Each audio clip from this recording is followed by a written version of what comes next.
कह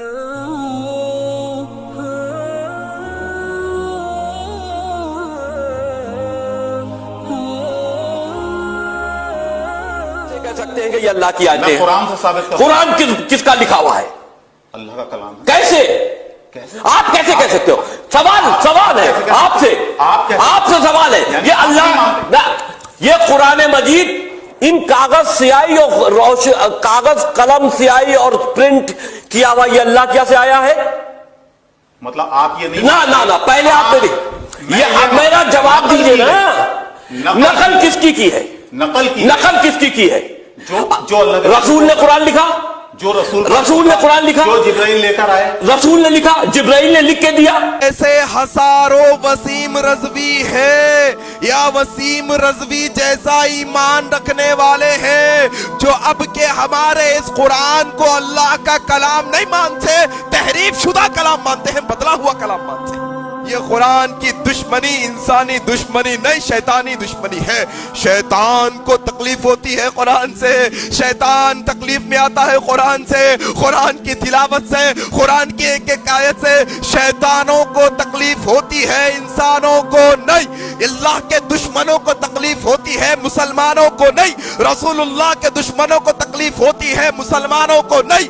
हजरत अली, हजरत उमर, हजरत उस्मान, हजरत अबू बकर के दुश्मनों को तकलीफ होती है, मुसलमानों को नहीं होती कुरान से तकलीफ। आओ मैं एक बात वाज़ेह किए देना चाहता हूँ, कुरान पर हमला कोई नई बात नहीं है, कुरान पर उंगली उठाना कोई नई बात नहीं है।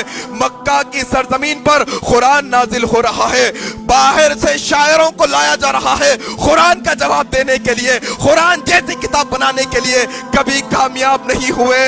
क्यों? अल्लाह तबारक व तआला ने कहा इन्ना नहनु नज़्ज़लना ज़िक्रा व इन्ना लहू लहाफ़िज़ून। जब से कुरान नाजिल हुआ ये शैतानी सिफत लोग, ये शैतान और इसके दोस्त, इस्लाम के दुश्मन, अल्लाह के दुश्मन, रसूलुल्लाह के दुश्मन, सहाबा के दुश्मन, ये कुरान की मुखालिफत करते आए हैं लेकिन कभी कामयाब नहीं हो गए।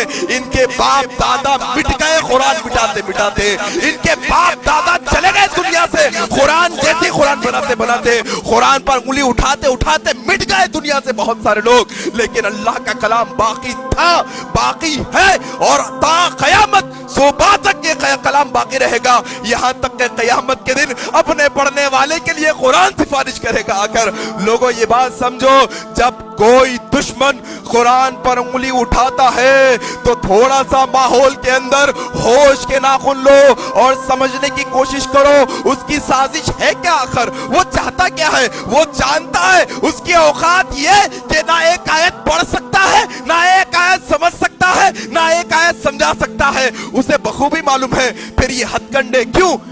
ताकि दुश्मनों का सपोर्ट हासिल हो, उन्हें दुश्मनों का सपोर्ट हासिल हो, उनके नुत्फे में, उनके खून में, उनके डीएनए के अंदर ये हमेशा से आदत रही कि वो यहूदियों के दोस्त रहे हैं, शुरू से वो नसरानियों के दोस्त रहे हैं, वो मुशरिकों के काफिरों के दोस्त रहे हैं।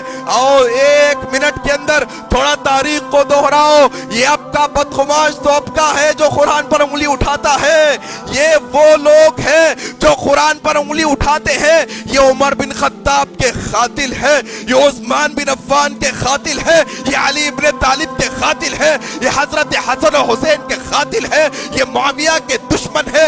ये अब के नहीं, ये कूफा से लेकर तुम तारीख को उठाओ तो सही, तुम समझाओ अपने बच्चों को ये आस्तीन के सांप है। ऊपर से मुसलमान कहते हैं, अंदर से मुसलमान नहीं। ऊपर से अल्लाह को मानते कहते हैं, अल्लाह को नहीं मानते। ऊपर से कहते हैं मोहम्मद रसूलुल्लाह को नबी मानते, अंदर से नहीं मानते। ऊपर से कहते हैं कुरान को मानते, अंदर से नहीं मानते। ये एक एक चीज बाहर निकालेंगे। तारीख को दोहराओ तुम। उमर बिन खत्ताब की खिलाफत से लेके हजरत अली की खिलाफत, कूफे की सरजमीन, कूफे के अंदर साजिश रची गई। फिर तुम बगदाद की तारीख उठाओ, तातारी आए, तातारियों के साथ किसने दिया? थोड़ा उठाओ तारीख को। तुम कूफा से तारीख लेकर बगदाद तक लाओ, बगदाद से तारीख लेकर आज के इराक तक लाओ, सीरिया तक लाओ, तुम्हें बखूबी अंदाजा हो जाएगा कि रावजी जो अपने आप को रावजी कहते हैं हकीकत में ये मुसलमान नहीं है। अल्लाह के कलाम का इनकार करने वाले, अल्लाह के कलाम की एक आयत का भी इनकार करने वाले मुसलमान नहीं हो सकते। یہ چیز سمجھنے کی ضرورت ہے میرے بھائی. اب بار بار ان کا جواب نہیں، بلکہ ہمیں بھی ہوشیاری کے ساتھ، بڑی عقل مندی کے ساتھ، بڑی ترکیب کے ساتھ ہماری نوجوان نسل کو اس بات کے لیے تیار کرنا ہے کہ بیٹا ہم نے اپنے دشمنوں کو اپنے آستینوں میں پالا ہے. ہمارے اپنے آستینوں میں دشمن پل رہے ہیں. نام مسلمانوں کا ہے لیکن نام حقیقت میں مسلمان نہیں.